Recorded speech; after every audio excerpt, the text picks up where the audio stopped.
यहाँहरुको लागि हार्दिक स्वागत छ। अब यहाँबाट देखिने दृश्य चाहिँ राम्रोसँग हेर्नु होला है त ल। यहाँ नहरपानी पिकनिक स्पोट साइडको ल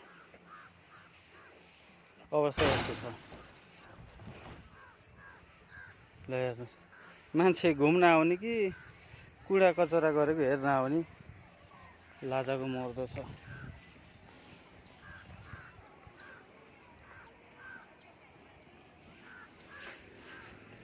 म घुम्न भनेर आएको कि अब यस्तो कुडा फाल्ने ठाउँमा त के घुम्न आउनु, को आउँछ र खै।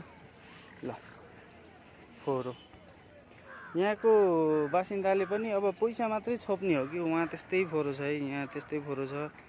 अब यहाँको बासिन्दाले चाहिँ पैसा मात्रै कमाउने हो कि हल्का सरसफाई मान्छे पछि पनि आउन् भनेर यो एक दिन न एक दिन त यो पुरै उ नै हुन्छ, डम्पिङ साइड नै हो। त्यसपछि त मान्छे किन आउँछ र यहाँ। कुडा फाल्ने ठाउँमा गएर कोही मान्छेले पिकनिक खाएको त मैले देखेको छैन अहिलेसम्म। अब देख्न पर्यो भने त त्यो छुट्टै कुरा हो। पुरै फोहोरो छ है। ल यो चाहिँ अब सम्बन्धित निकायमा ध्यान जाओस्। नहरपानी है, यो नहरपानी पिकनिक स्पोट त्यहीँ भयो। त्यहाँ पनि यो साइडमा फोहोरो नै छ। अब यहाँको ढलको पनि त्यस्तै छ अवस्था।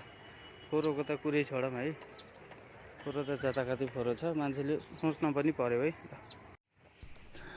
यो एरियाको कसले आएर गरिदिने हो।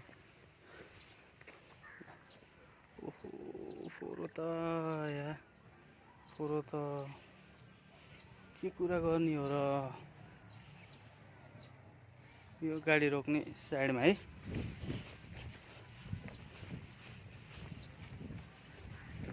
फोहोरो त जताकतै छ क्या। फोहोरो भए पनि हल्का फुल्का हुने स्वाभाविक नै हो कि, अति ढलको अवस्था। ल छ्या, आफ्नो ठाउँ भन्न पनि लाज लाग्न थाल्यो अब। ल फोहोरको अवस्था देख्दा